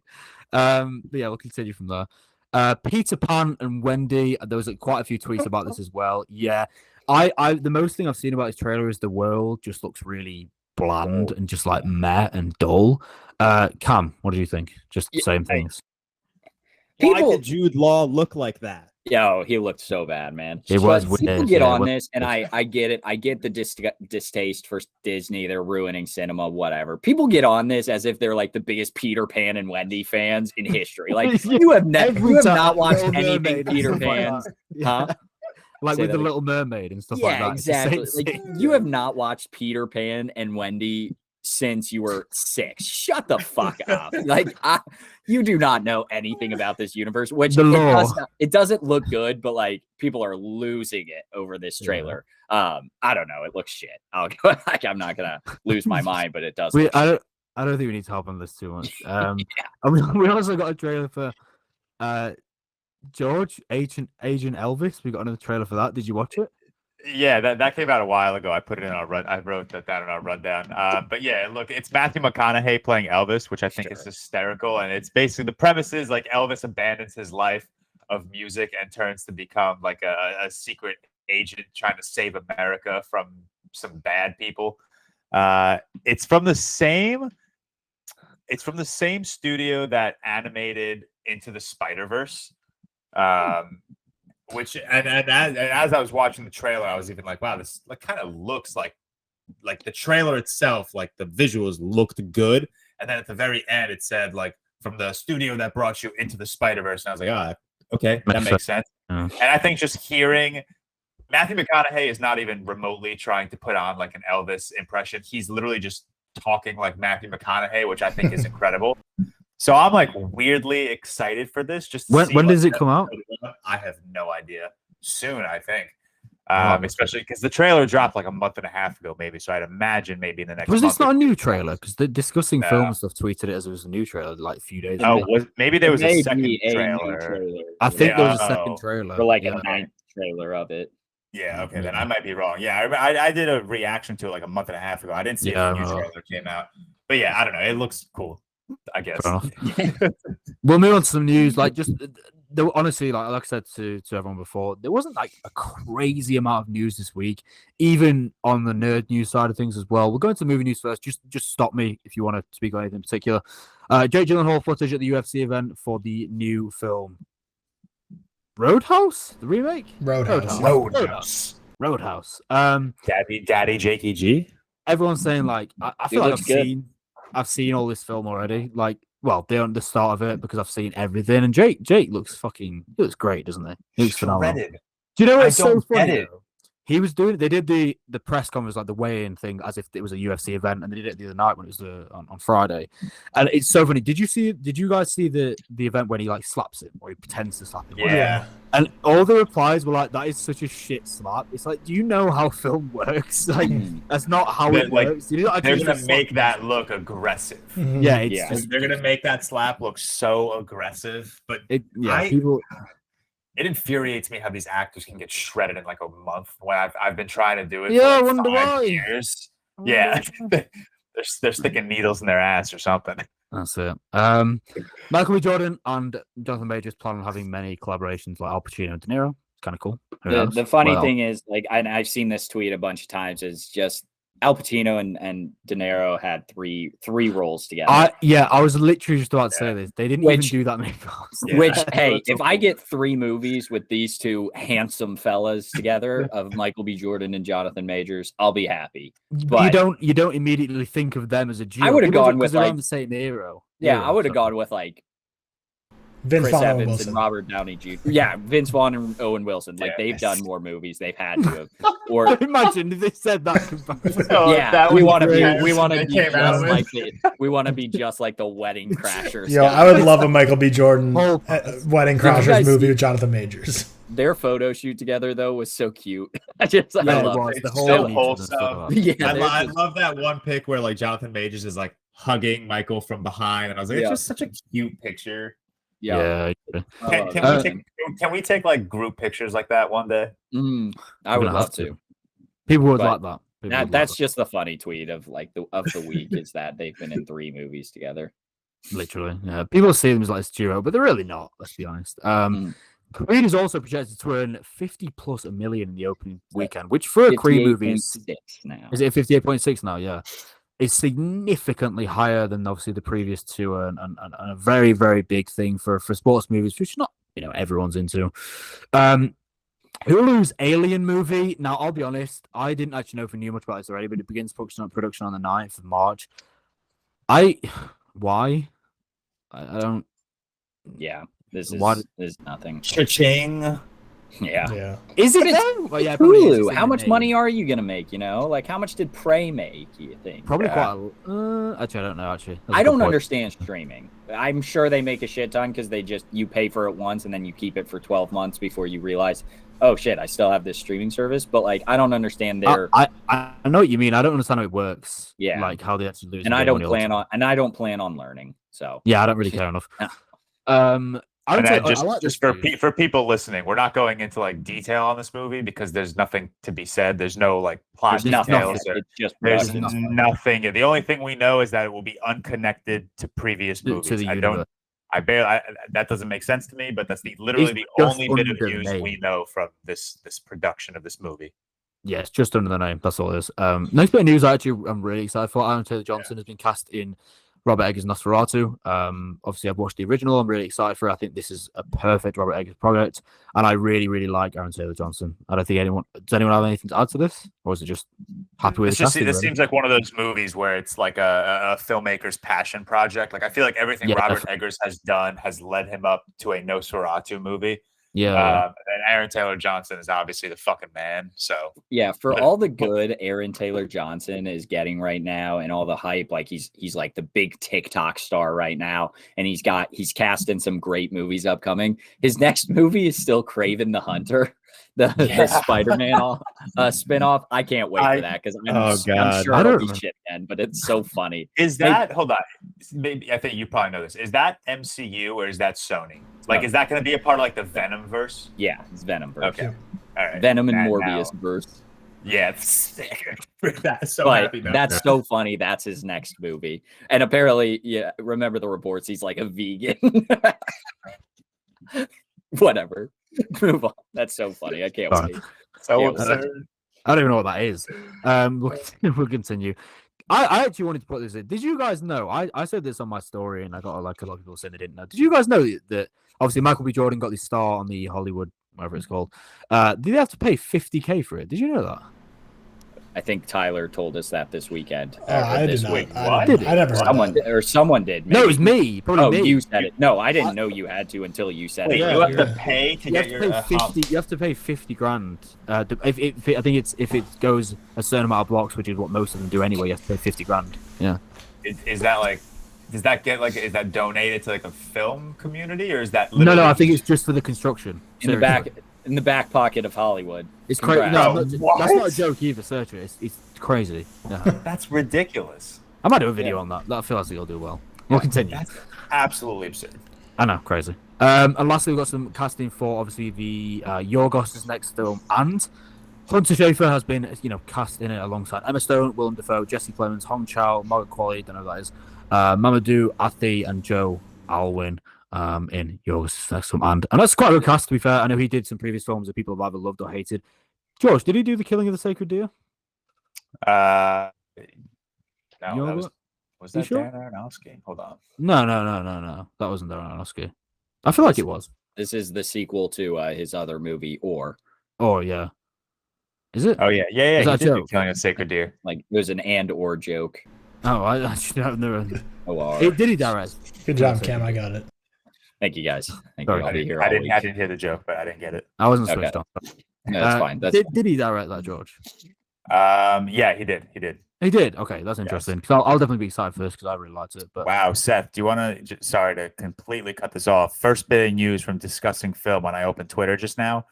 Ant-Man and the Wasp. The 4-hour and 11-minute extended version of Lord of the Rings: The Return of the King will release in April in theaters. Hold your horses there, George, because what I've seen is that it's Regal and something else which isn't here. Oh, that sucks. Yeah. Wow. I mean, they might do it. I can imagine like a small independent one would do it, but I'm sure I saw Regal and one Cinema. It's Tyler's place. Cinema. Yeah, Cinema. Cinema. Yeah. I was a Regal guy growing up. Fun fact, but Regal is so not great. As much as I want to like it because that's where I went growing up, it's not great. Yeah. Fair enough. Okay, we'll turn you. Nerd news, not much. I don't know. Jack Kesy has been cast as Hellboy in the reboot. Do we know? I don't know who this is. I looked up his filmography and I haven't seen anything he's in. He's got a lot of credits in movies I've seen, but then when I go to those movies, I can't find him. So he's clearly his third credited movie is Deadpool 2, and then I just scrolled the cast. And he's not on there. Yeah, fucking. It's a big role, isn't it, for someone who's like. Yeah, it is a huge role. I like when like studios make these decisions to cast like no names in these massive like that's obviously I'd like to see Aaron Taylor Johnson as James Bond, but like I also hope they cast like a no name like the way they did when Daniel Craig took on the role. I kind of get it. Deadpool 2 star Jack Kesy.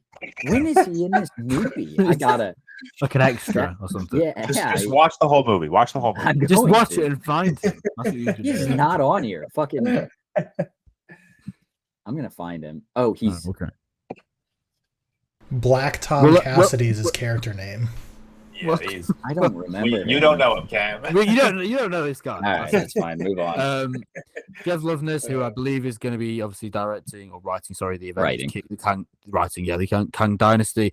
I said that he wants to write Kang as the protagonist, which is this is very classic. Like Thanos was kind of a protagonist or the main character in like Avengers: Infinity War, and he's like, yeah, I'm just gonna do that. Like people love that one. Jeff Loveness, I've seen, has like a lot of quotes this week where I do feel bad about him because I don't think he's a big enough writer to just push off everything. This is his first big movie and it just got shit on. And he has got a lot of quotes that he's like, well, that sucks. I thought it was a really good movie. And it's like tough. I think it's crazy that he's writing the next Avenger, I know. Especially considering his like one film writing credit is a shit movie, Quantumania. Wait, what was the film? Quantumania. He wrote Quantumania. And then his only other credits are a couple episodes of Rick and Morty and like the Primetime Emmy Awards. Mm-hmm. I want to jump in real quick since we're talking about Ant-Man and the Wasp: Quantumania. So what was crazy is I was just looking at box office numbers and I was like just shocked because Ant-Man, just because I saw that Creed just blew every movie out of the water this weekend. Like Ant-Man after that first weekend and second weekend a little bit, like no one is going to see it. So right now it's at $373 million and the budget was $200 million. And from what we know, if you factor in marketing for global blockbusters, it's about 2 to 3 times. Million. So you could say, no, it's about 2 to 3 times the actual budget is usually spent on marketing. So the total budget because they said Black Panther Wakanda Forever barely broke even is what they were saying. And that made like $850 million. So $700 million is about what Ant-Man cost.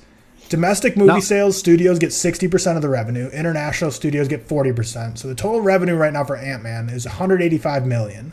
So it's like a $500 million loss for Marvel right now, which is just crazy because this has got to be the worst they've ever had. I haven't seen this film, so I mean it might be whatever. But I'm gonna fact check you on that marketing thing. I always add $100 million. Doesn't it signify that the kind of downfall of Marvel in the box office? Didn't what's the female one called? Captain Marvel. Captain Marvel. That got over $1 billion. Marvel made like 1.3 billion. Yeah, or something like that. That did very well at the box office. Yeah, but that's because it was between Infinity War and Endgame. They marketed it as essential viewing before Endgame. Yeah, I was going to mention that. I'm gonna need you to cite your sources on that, Tyler, because I'm seeing Marvel normally spends about 150 million on their marketing. Okay, fair enough. I just figured from the amount of times I saw that Yellow Brick Road trailer, it had to be more. I mean, they might have probably, but I'm certain it's more than most companies. But I'm just saying, just to be that Marvel guy, okay. I assumed it wasn't. Wait, no way they spent 200 million on this. Huh. Are you a Marvel guy? I might be. I might be. Numbers aside, Ant-Man and the Wasp, no matter how you cut it, will be losing hundreds of millions of dollars. Because right now they're not even at 200 million. No one's arguing that.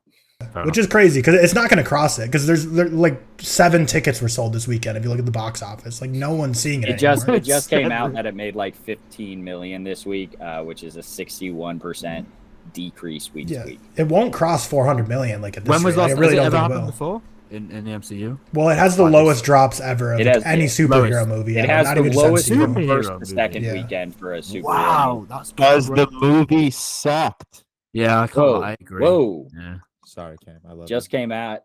Creed 3 earns 100.3 million in the worldwide debut. Damn. Really? Honestly, that's what they're saying. Crazy.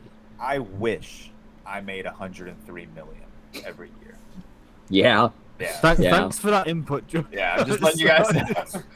If someone wants to give me $103 million, I'll gladly we appreciate it. We'll move on to our last section before, obviously, the draft going over this week. I don't know if I mentioned earlier, our draft is going to be the top 5 biopics, but before we go into that, what has everyone been watching this week? Tyler, what have you been watching? Yeah, it's been like my lightest week of movies in a long, long time because I was traveling and just busy with a ton of stuff. But watched In the Mood for Love. I know George is fired up about that. I haven't put it in Letterboxd yet, but it's a 5-star for me. It is a 5-star? It is a 5-star for me. Let's go. It's George, I bought that on Criterion like 2 months ago. Why? Yeah, you gotta give it a always buys movies and doesn't watch. I have so many Criterions I've not even always watched. Honestly, it's to me it was very similar to my experience with 2001: A Space Odyssey, where like the story itself was entertaining, but I didn't love it. But the technical ability of In the Mood for Love by Wong Kar-wai was just like insane. Like every single shot was insane, like so meticulously crafted. I absolutely loved it from a technical aspect, and the story was quite good as well. Rewatched The Big Short. I think I texted Cam this, or I don't know who I texted this, but I was like, I genuinely wish the movie was longer just because I just love this movie so much. I don't know if it's Adam McKay's style or if it's just like this nerdy like financial stuff and seeing how it's all coming together. Like I just wanted this movie to not end because I just love these characters. I love this whole financial crisis unfolding. I mean, I didn't love what it actually did, but I love it the way the movie told it.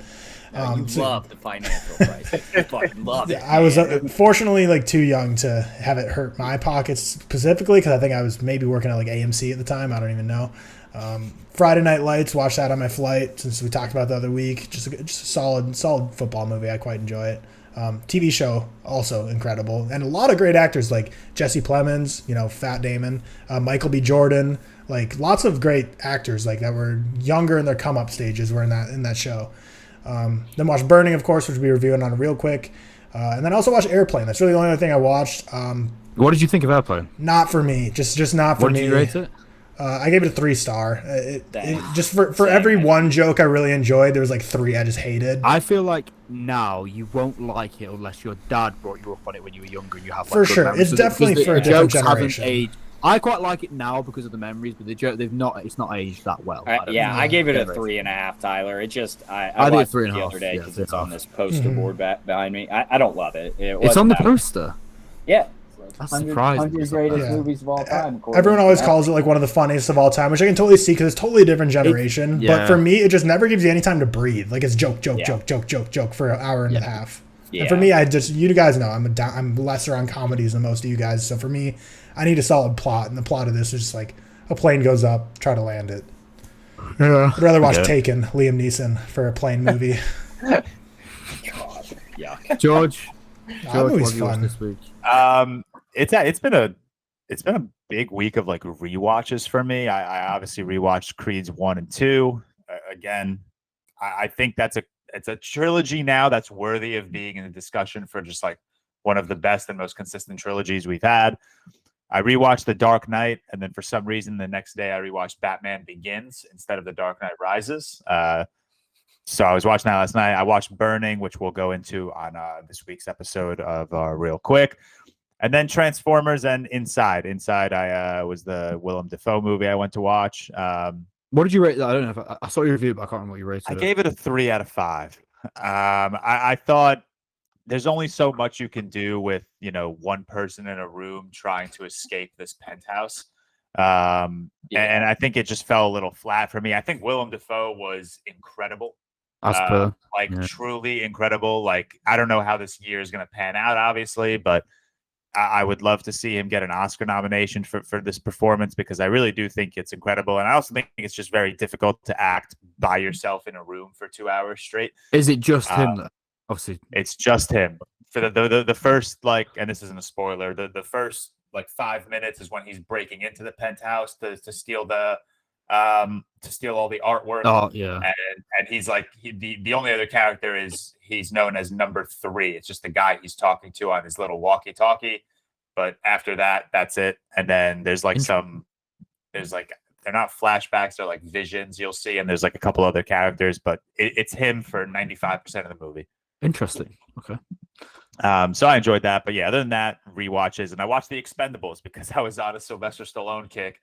That movie's not good, but I'll be damned if you don't say it's a damn good time. The first one I think's okay. The first one. Yeah, first off, there's one scene in the first Expendables where Mickey Rourke is talking to Sylvester Stallone, and he has this 5-minute emotional monologue. And in a movie like The Expendables, I was tearing up. I genuinely forgot about this one monologue Mickey Rourke had. Mickey Rourke really. He's such a good actor, and it came out of nowhere because the whole movie is it's bad acting. It's not that great of a plot. The action is kind of cool, and then they just shove this one scene into the movie, and I'm like, wow, that's if this movie was received any better, that would have been an Oscar-nominated scene right there. He would have gotten a supporting actor nomination just for that scene. Yeah, I always get the Expendables and the A-Team mixed up. Dude, the A-Team, I agree. They always get it mixed up. The A-Team was a movie I loved as a kid because it has that little scene where he's explaining the marbles or the big heist at the end with the marbles, and as a kid I was like, holy shit, they're doing it with these crates. I'm like, whoa. But bad movie. Can't say it's very good. What have you watched this week, my friend? This week went through the Creeds. I watched what's the new movie? We Have a Ghost, a new movie on Netflix. Oh, I'm not. That looks awful. David Harbour, Anthony Mackie. Why are you two in this? Oh, is it the David Harbour CGI? Is that what the image? Yeah, it's that shit CGI. It's not good, but it is. At the very least, it is 2023. Yes, we have a ghost. We're going to take a video of this and go viral. That's the very least. It's true to that. I watched A Silent Voice, George. I absolutely adored. I didn't love the first hour of it, so that's why it didn't get the 5-star rating. That's fair. I fucking adored the last hour of it, though. It's so good, and it's just this interesting story of all kids are shit. Kids suck. They make stupid decisions. Every kid has obviously this is not good at all, and to a large scale of bullying someone with a disability. But I like the message of, that's not your entire life. You can make up for it. You don't have to isolate yourself. I don't know. I liked it a lot. It's a fucking very good movie. It's no soul. Both about just loving life, or appreciating life, I guess. But it's still very good. And then what did I just watch earlier today? Why did you watch that? Yeah, why did you watch that? What is wrong with you? No one who chooses. I was scrolling Hulu, and I'm like, I've watched some bad movie. I wake up and open Letterboxd and immediately see a half a star from Cam at 9 a.m. on a Sunday. Yeah, so I got up this morning around 8 with Bailey, so I needed an hour and a half movie, right? In order to record at 10. Needed an hour and a half movie, and this was that movie. It's so bad, man. It was also like a half watch. I was doing some dishes and such, but it just was shit. No one's seen it. I don't even know what it is. Do you think, including rewatches, not just new releases, do you think you watch more 5-star movies or half-star movies in a year? I rarely ever rewatch a half star, so I would have to go with 5-star. Why do you rewatch a half star? I rarely ever. I don't know if I ever do, honestly, but I'm at 97 half stars and like 104 5-star. I got to get them even. So some more half stars coming. Also, sorry. I was just scrolling Twitter and found this quote from Jeff Loveness talking about making Kang the protagonist. And the teased quote before you click on the article is, secretly, it is a Kang movie. The fucking title is The Kang Dynasty. No shit, it's a Kang movie. So that's nothing, but I just found that. Seth, you go. Yeah, I watched. I watched Lord of the Rings the other day. Fellowship of the Ring. Have you seen it before? No. Are you a Lord of the Rings guy? Yeah, I am actually. I watched the extended edition, but the issue I'm finding is it's not very Cam, good. you mentioned this. Well, I mean that's just wrong. You mentioned this yesterday. There is so many franchise films coming out at the moment. Oh yeah, man. To the point where I'm like, because I watched the extended editions. I watched Fellowship on the 28th, whenever that was. And I've not been able to watch Two Towers yet because I've got to watch the Screams, I've got to watch the John Wicks, I've got to watch the Creeds. Have to go through them because if I don't, then I'm missing out, obviously. I watched Alien the other night, which is just amazing in every way. I watched a film that I've been looking for ages. It's called The Celebration. It's done by Thomas Vinterberg, who did Another Round in the Hunt. And this is a film you can't even watch in the UK. You can't watch anywhere streaming. I found a physical copy the other day. It was amazing, 4.5. Burning, which we'll speak about, and then I also watched the Creed films as well. And a film called Red Eye, which I did a cam. I needed something that was like 90 minutes, and it's like a Cillian Murphy thriller with Wes Craven directed it, and it's got Rachel McAdams in as well. It was on Netflix. It was just perfectly fine. It was just a weird film, to be fair. But yeah, not much else this week, and obviously we'll go into Burning as well. Let's move on to our draft of the week. Topic of Oscars. We know that Oscars favor biopics a lot. They do. That's just it. So we're going to do the top 5 biopic movies. The order today is, and I haven't just done this right now, and there we go. It is generated. I didn't pick it, by the way.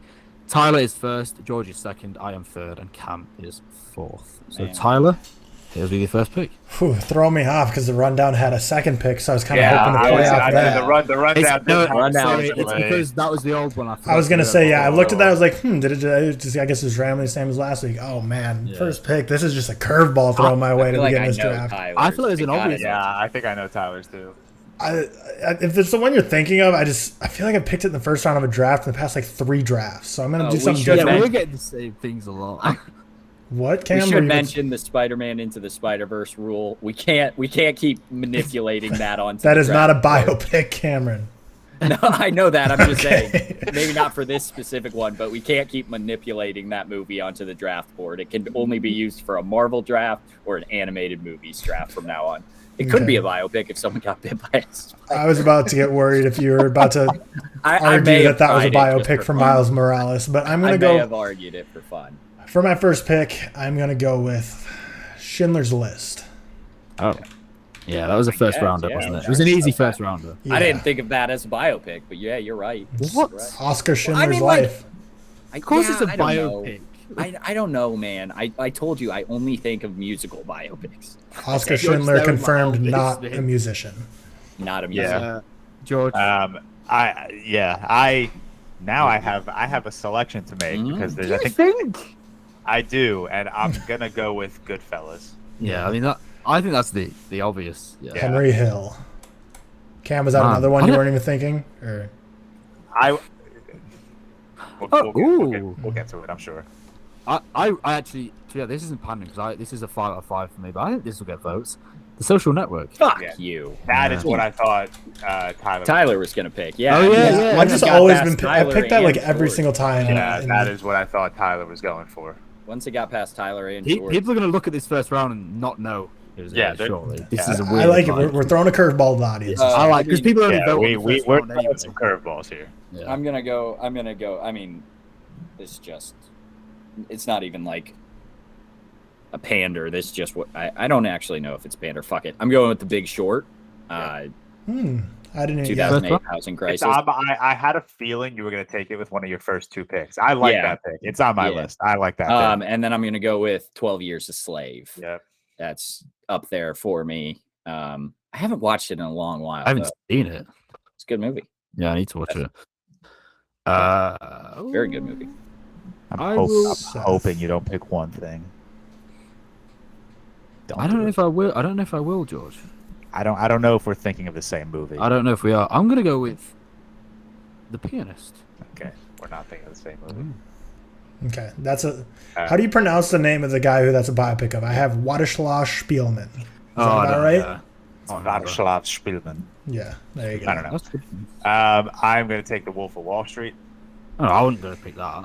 I kind of figured if it got past Cam, it would get back to me. I didn't think you would take it. I don't know. I mean, like, I like it, and I hold it. I have it high. like a 4. Yeah, I have it at 4. I think I hold that movie higher. Yeah, I hold. It's a 5 out of 5 for me. It's like the back end of like my 5 out of 5s. If I were to, I do rank them. But I do love that movie. If Seth would have picked Wolf of Wall Street, that would have been the ultimate like. You'll never guess who's gonna be whose draft is who this week. Yeah. Which someone looking at our draft right now is gonna think we're drafting film bro movies.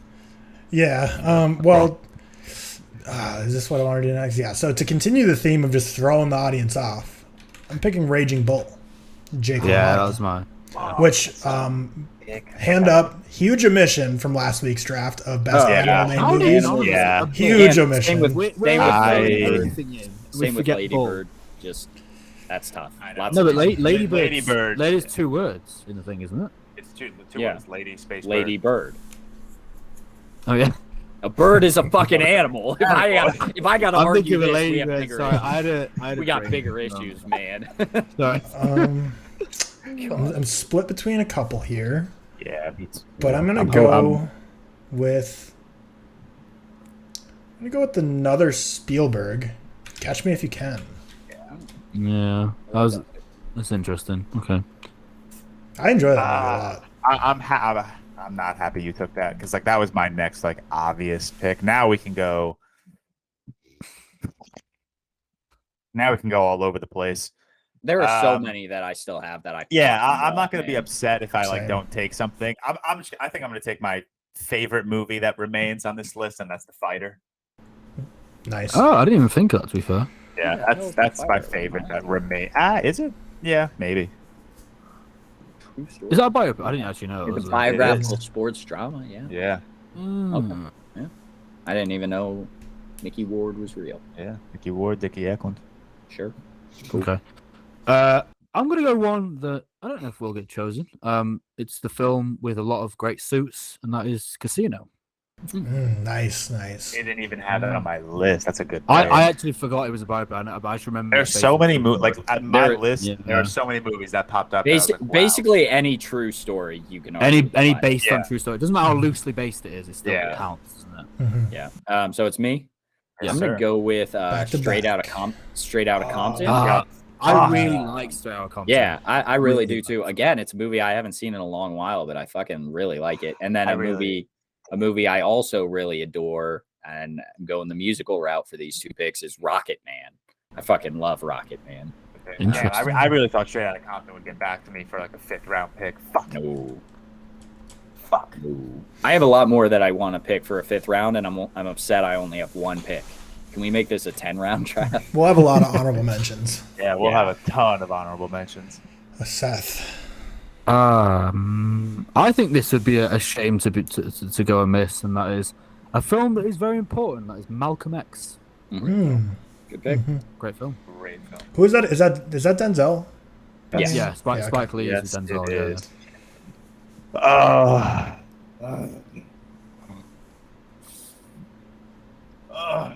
I'm gonna go Black Klansman.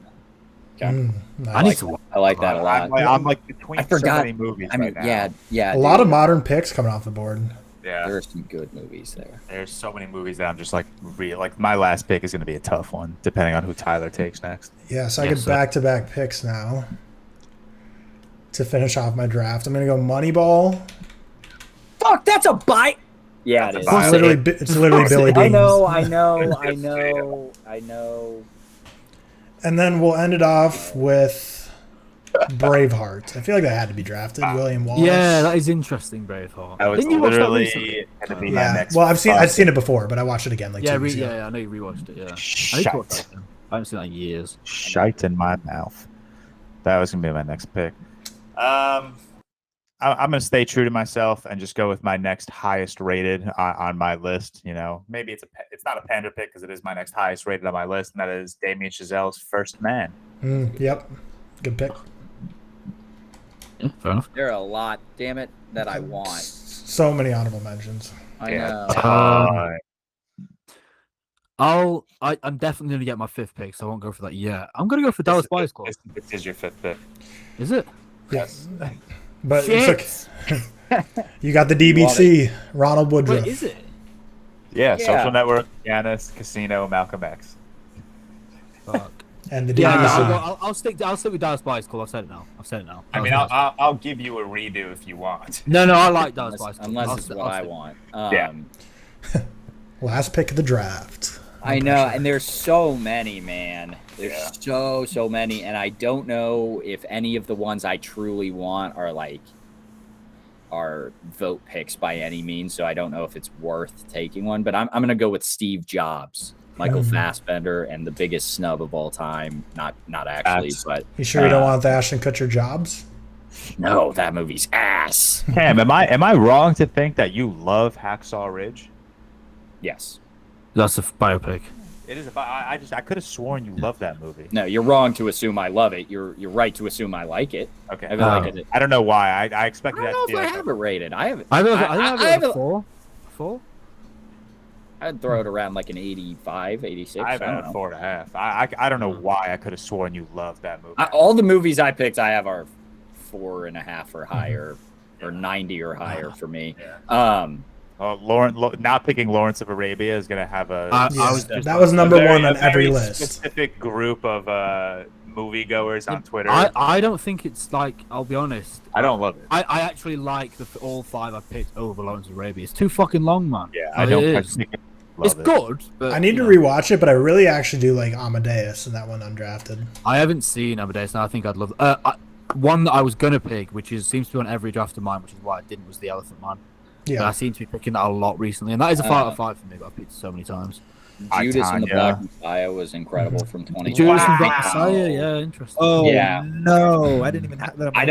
That was on my list, but I don't think enough people watched it. I, Tanya, George, you mentioned Molly's Game is awesome. The Pianist. Have you guys seen JFK? I thought you might. Like, isn't JFK quite highly? I've never seen it. Oh shit. I don't rate it very highly, but it's definitely great. I have a 5 out of 5 that I didn't pick. All the President's Men. I think I'm the only one on this pod who's watched it. It's up for ReelTok collection still. Is apparently Into the Wild is a biopic? I didn't know it was true story. I saw that in my research. The Aviator. Imitation Game. Johnny Cash one. I really like Walk the Line. Donnie Brasco. I love Donnie Brasco. Yeah. Gandhi. Stronger with Jake G. I'm honestly just for Gandhi. For us getting votes, I'm surprised no one took Elvis because I feel like that would have done numbers. I had that as a reserve pick. Do you think so?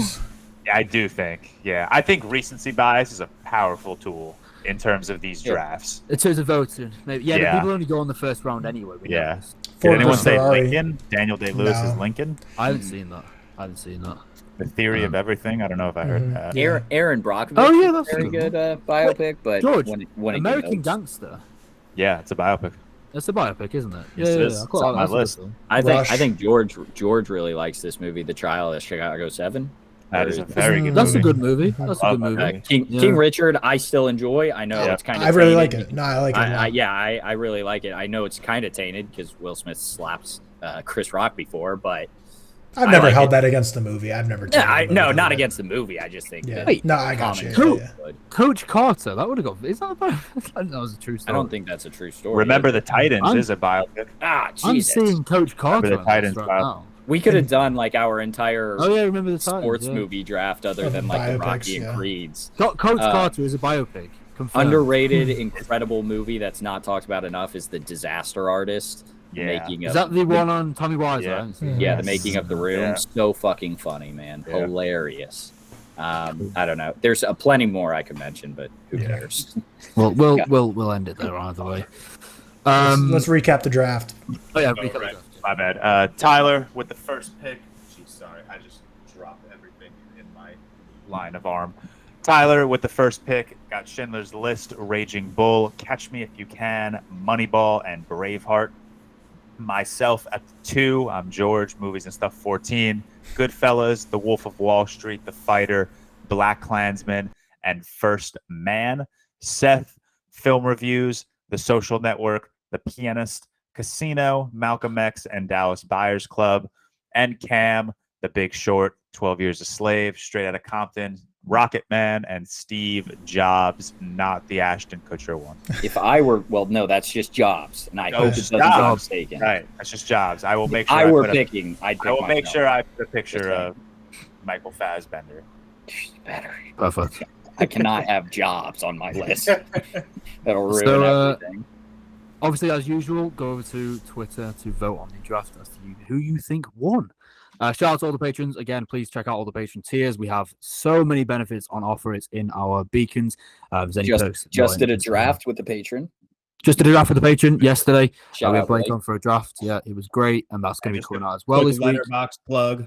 We crossed 1,000 followers. I update our Letterboxd every Monday morning with what we've been watching from the previous week. So if you're curious to see what all of us watch, check out the ReelTok Podcast Letterboxd. Yeah, check out there. And everything else, of course, well. TikTok has been doing very, very well at the minute. We've been gaining more in the past couple of weeks than we have done in months on TikTok. The views are doing very well. Posting again, so that helps. Yeah, we are. No, but even when we weren't, like, the followers weren't going up this quick today. I think. No, yeah. A quick shout out to all our executive producers on the tiers on the patrons. If I mispronounce your name, I apologize. Blake Huffman, Al Bodie, Mac Wells, Marcellus, Mike Luty, Remy Walker, Jeffy Mod, Ben Hansey, Benjamin Vaish. I don't know how to pronounce that with the accent. Ben Legend, Dean Catamondius. Yeah, just keep it going. Keep it going. We like him. Bram Viss, Cameron Volker, Ferdinand Sather, John Anderson, Jordan Gag, Reese David, Tobias Johnson, Truron, Will Kim, and Eunice BBX. We appreciate you all massively. Thanks for obviously being a member of us. And obviously, Patreon is going really, really well in the Discord. We appreciate you all for listening. And get ready for more content, and we'll speak to you soon. Thank you. Go Boilers.